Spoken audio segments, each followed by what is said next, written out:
Es atzīšos, es šogad esmu ārkārtīgi laimīga, ka es varu vienkārši paņemt grāmatu. Mans viedoklis, ka grāmatā uzdevumu ir tiešām daudz, un es varu stundas laikā veikt diferenciāciju. Ja es jūtu, ka šim skolēnam vēl ir vajadzīgs kāds papildus uzdevums, lai viņš jēdzienu līdz galam izprastu, es viņam varu piedāvāt. Savukārt, ja es jūtu, ka šim jau šis uzdevums ir nevajadzīgs tīri no sava laika, patērēšanas viedokļa, es viņam varu piedāvāt. Un tādā ziņā grāmatā es varu atrast to, kas man ir vajadzīgs konkrētai stundai, kas varbūt nosacīts mīnus. Iepriekšējās grāmatas varbūt no vāka līdz vākam vienkārši zināja, kas tur ir no galvas.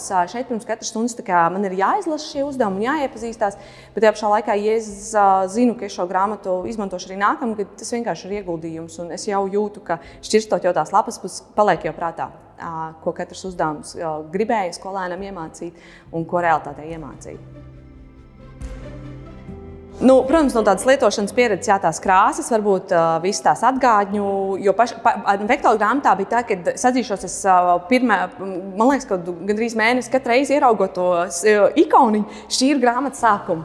Gribēju zināt, kas tā ikoniņa tāda bija. Tagad otrajā grāmatā tieši tā lietojuma pieredze viņa jau pārnesās, un ieraugot konkrēto ikoniņu, es jau zinu, ko tas nozīmē. Un es domāju, tieši tāpat arī skolēni, viņiem ir vajadzīgs laiks, lai viņi pie tās grāmatas stila pierastu. Es uzskatu, ka mūsdienu skolēnam vizualizācijas ir svarīgas. Un it sevišķi vājiem skolēniem, varbūt arī 12. klasē ir vajadzīga kāda pavisam elementāra vizualizācija, lai kādu jēdzienu konceptuāli saprastu. Un varbūt, ka šeit varbūt ka kāds man šeit pilnībā nepiekrīt, jo mācību grāmatām nav jābūt bilžu grāmatām, bet tomēr mums jārēķinās ar to, ka ir skolēni, kuri pat vēl 18 gados kaut jēdzienu var uztvert, izmantojot vizualizācijas. Man ļoti iepriecināja uzdevumu kopums, kas tika funkcijās grāmatā pašā sākumā no reālās dzīves. Man šķiet, ka tas ir ļoti skolēnam nozīmīgi saprast, kāpēc mēs vispār par funkcijām mācāmies, un šajā grāmatā bija tiešām pārsteidzoši liels uzdevumu klāsts, no kura varēja izvēlēties. Un jāsaka tā, ka pēc stundu skaita man varbūt pat gribējās šo sadaļu, lai viņa ir garāka un plašāka. Taču es zinu, ka dažs uzdevums, kas varbūt netika paņemti, varbūt kā nodaļas temata noslēgumā es vēlreiz paskatīšos uz šiem praktiskā satura uzdevumiem, kas parāda skolēnam funkciju lietojumu. Tematisko plānu es skatījos, man kā skolotājs plus, man ļoti patīk, ka es varu ieiet tematiskajā plānā un paņemt copy-paste un iekopēt e-klasē, jo bieži vien es kā skolotāja ļoti novērtēju tās mazās dzīves epizodes, kad es varu ietaupīt savus sekundes. Un ja es zinu, ka tur sasniedzamais rezultāts jau ir noformulēts, un es zinu, ka tas bija tieši tas, ko es šodien darīju, man klikšķis turp un šurp, es ātri iekopēju, man tas šķiet ļoti ērti. Es varētu pirmā piebilst, ka lielākā atšķirība, ko es esmu redzējis, ir vizualizācija, daudz vairāk vizualizācija un mēģināt to pielikt pie īstiem dzīves piemēriem.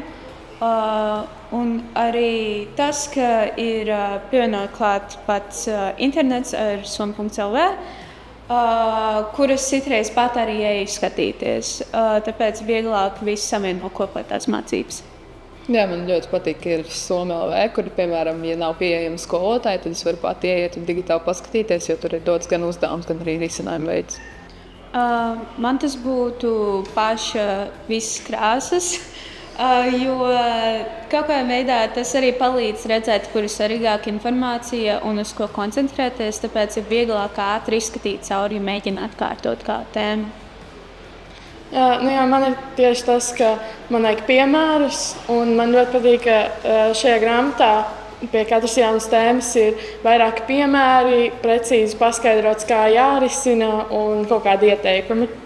Tas, kas man visvairāk pievilina, ir tas, ka grāmatas stūrī ir QR kods, kur var mierīgi aiziet arī uz digitālo grāmatu, kur ir vairāk piemēru. Teikti, ka pieejams viss saturs tie soma.lv, ka viss ir tā sasaistīti, var redzēt kļūdas, var daudz labāk iemācīties pastāvīgi.